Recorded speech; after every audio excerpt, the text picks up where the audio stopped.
जॉयदीप, आप हमें प्लीज़ बताइए कि डेट फंड में अगर कोई इन्वेस्टर डिसाइड करता है तो एक तो कब डिसाइड करना चाहिए, ये आपके ओवरऑल एसेट एलोकेशन का कौन सा हिस्सा होना चाहिए, यहाँ पर कितना हिस्सा होना चाहिए, और किस तरह से वो फिगर आउट करे कि उसके लिए कौन सी सही स्कीम होगी। बिकॉज ऑलमोस्ट हम देख रहे हैं कुछ 9-10 तरह की कैटेगरीज नज़र आती है। लिक्विड फंड्स है, अल्ट्रा शॉर्ट फंड है, मीडियम टर्म फंड है, क्रेडिट रिस्क फंड है, जो काफ़ी जो नाम से लोगों को लगा कि इसमें कोई रिस्क जो होता है नहीं होता है। सो प्लीज़ टेल मी, कैसे आइडेंटिफाई करें, आपको कौन सी स्कीम चुननी चाहिए, आपकी क्या स्ट्रैटेजी होनी चाहिए अगर आप डेट फंड में इन्वेस्ट करना चाहते हैं। Joydeep, to you. जी, तो ये एलोकेशन का ही मामला, जैसे आपने कहा, एलोकेशन के हिसाब से ही होना चाहिए। तो ये जो फंड कैटेगरीज है, वैसे 16 कैटेगरीज है सेबी के हिसाब से। 16 open ended usual fund categories है और एक है कहते हैं टारगेट मैच्योरिटी फंड। तो चयन कैसे करें? जीवन को आसान करने के लिए आप मान लीजिए 3 कैटेगरीज में ध्यान दीजिए। एक होता है, जैसे आपने बात किया, लिक्विड फंड्स की। लिक्विड फंड जो बहुत ही कम अवधि के लिए, 1 महीना 2 महीना, या फिर जो पोर्टफोलियो का जो लिक्विड या कैश कंपोनेंट है, 5 या 10% जो कैश कंपोनेंट है, वो लिक्विड फंड में रखिए। अगर लंबी अवधि है तो गवर्नमेंट सिक्योरिटीज फंड, लंबी मतलब कितनी, 10 साल या 15 साल। अगर 3-4 साल की अवधि है तो कॉर्पोरेट बॉन्ड फंड। या फिर जो टारगेट मैच्योरिटी फंड है, इसमें अलग अलग मैच्योरिटी होती है, 3 साल, 5 साल, 7 साल, 14 साल, 6 साल, अलग अलग होता है। तो आपका जो कैश फ्लो है कितने साल के लिए है, 2 साल, 4 साल, 10 साल, उसके साथ इन्वेस्ट कीजिए। तो इसमें क्या होता है कि जो मैच्योरिटी होती है 3 साल 5 साल का, वो 3 या 5 साल बाद टारगेट मैच्योरिटी फंड मैच्योर हो जाएगी और निवेशक को पैसा वापस मिल जाएगी। तो निवेश किसको करना चाहिए या कौन सी एलोकेशन होने चाहिए? क्या है कि जिसमें आपको स्थिरता चाहिए, या फिर जो ओवरऑल एलोकेशन है, मान लीजिए आपकी एज है 50, तो थंब रूल कहता है कि 50-50 इक्विटी डेट। आपकी एज है 70, तो आप 70 डेट में कीजिए। आपके एज 20 है तो आप ज़्यादा इक्विटी में निवेश कीजिए। तो क्या है कि पोर्टफोलियो के जिस हिस्से में आपको स्थिरता चाहिए वो हिस्सा आप डेट में लगाइए।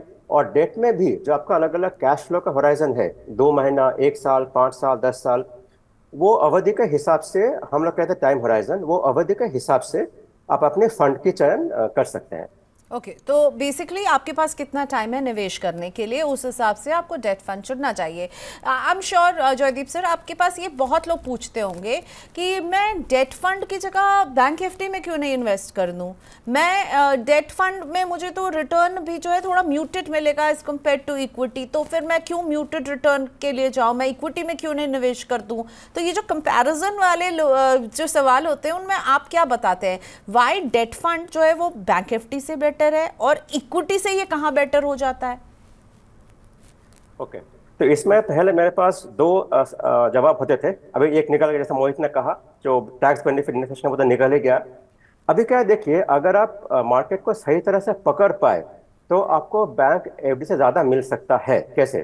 पहली बात तो ये है, जो लोग कंपेयर करते हैं, कंपेयर शुड बी फेयर। यानी कि मान लीजिए कोई बैंक एफडी जो अच्छा वाला बैंक है, जैसे एसबीआई हो गया या एचडीएफसी बैंक हो गया, आप एसबीआई एचडीएफसी बैंक के साथ कंपेयर कर रहे हैं, या फिर कोई कोऑपरेटिव बैंक के एफडी से कंपेयर कर रहे हैं। मान लीजिए कि एसबीआई आपको दे रहे हैं कोई 7%, कोई कोऑपरेटिव बैंक आपको दे रहे हैं 9 या 10%।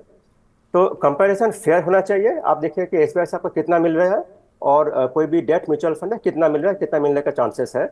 अगर आप टाइमिंग को सही पकड़ पाए तो आपको इससे ज़्यादा मिल सकता है। वो कैसे? जो अभी का हालात है इंडिया में, दुनिया भर में, एक वो चल रहा है कि ब्याज दर कम हो सकता है। और अगर ब्याज दर कम होता है तो ये जो ब्याज दर है और जो बॉन्ड का प्राइस है वो उल्टा घूमता है।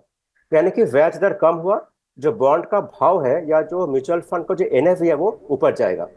तो अब अगर आप आज निवेश करते हैं, अगला 6 महीना या 1 साल में आरबीआई ने ब्याज दर को कम किया, तो ये जो बेनिफिट है ये आपको डेट फंड में मिलेगा, तो आपको बैंक एफडी से ज़्यादा मिलेगा। एक ये पॉइंट है। और दूसरा ये पॉइंट है लिक्विडिटी। लोग क्या सोचते हैं, बैंक एफडी लिक्विड है, कभी भी आप निकाल सकते हैं, वो बात सही है। लेकिन इसमें क्या है, ये पेनल्टी होता है। इसमें 2 पेनल्टी है। एक ये है, मान लीजिए आपने 1 साल पहले निवेश किया बैंक एफडी में, 5 साल का एफडी है, आप 1 साल बाद पैसा निकाल रहे हैं। उसमें क्या होता है, 1 साल पहले जो 1 साल का रेट था आपको वही मिलेगा, या नॉट दैट कि 5 साल वाला रेट, प्लस उसके बाद पेनल्टी। और म्यूचुअल फंड में क्या है, जो भी आपका एनएवी है, आपको एनएवी के हिसाब से पैसा वापस मिल जाएगा। तो ये 2 चीज़ है। आप टाइमिंग सही पकड़ पाए, यू गेट हाई रिटर्न्स। दूसरा ये जो पेनल्टी नहीं है, इन्हें से पैसा मिलेगा, वो भी एक अच्छा चीज़ है डेट म्यूचुअल फंड में। Okay, so liquidity and timing, ये दो की फैक्टर्स होंगे। और अभी का जो टाइम है जब हम इंटरेस्ट रेट को स्टेबल देख रहे हैं और लग रहा है कि आने वाले समय में एक इंटरेस्ट रेट कट सिनेरियो की तरफ हम बढ़ रहे हैं, तो वहाँ पर ये एक अच्छे ऑप्शन हो सकते हैं। एक मोहित, एक व्यूअर का लाइव क्वेश्चन मैं आपसे लेना चाहूँगी जो कि डेट फंड पर ही है। पीयूष है, और अभी क्योंकि जयदीप सर ने भी बात की एग्जिट की, और मोहित जी ये पूछ रहे हैं कि when to exit gilt debt fund. मैंने इसमें निवेश किया है, पीयूष है ये, और पूछ रहे हैं कि इसमें निवेश तो कर दिया पर इसमें एग्जिट कब करना चाहिए, थोड़ा सा टाइमिंग बताइए। पीयूष का सवाल है ये। तो सबसे पहले तो पीयूष जी बहुत बहुत बताएं, बहुत कम निवेशक मैंने ऐसे देखे हैं जो कि गिल्ट फंड में निवेश करते हैं। It's a great choice given the current market scenario and the current interest rate scenario. Honestly अभी तक तो गिल्ट फंड की रैली शुरू भी नहीं हुई है। इनफैक्ट ये तो वो टाइम है जब हम अपने निवेशकों को बोल रहे हैं कि आप गिल्ट फंड में, लॉन्ग टर्म डेट फंड में एंट्री लीजिए। राइट, जैसे जैसे इंटरेस्ट रेट साइकिल रिवर्स होनी शुरू होगी, जैसे जैसे आप देखेंगे कि इंटरेस्ट रेट नीचे आता है वैश्विक रूप में भी और भारत में भी, राइट, वहां पर आपको गिल्ड फंड में अच्छा कैपिटल अप्रिसिएशन छूटना शुरू होगा। तो मुझे ऐसा लगता है कि अभी 1 से 2 साल, मिनिमम 2 साल मैं कहूंगा, आपको गिल्ड फंड को होल्ड करना चाहिए। जब आपको लगे कि इंटरेस्ट रेट साइकिल पूरी तरह से कम हो चुकी है, बॉटम आउट कर गई है, और अब उस दौर से इंटरेस्ट रेट वापस बढ़ना शुरू होंगे और ऊपर की तरफ ही जाएंगे लगातार, तब आप गिल्ड फंड से एग्जिट ले सकते हैं। पर तब तक, जो कि मुझे लगता है अगले 2 साल तक, मिनिमम 2 से 3 साल भी हो सकता है, मुझे लगता है एक बहुत ही गोल्डन पीरियड रहेगा ये गिल्ड फंड्स के लिए। तो अभी आप फिलहाल इसे होल्ड करिए।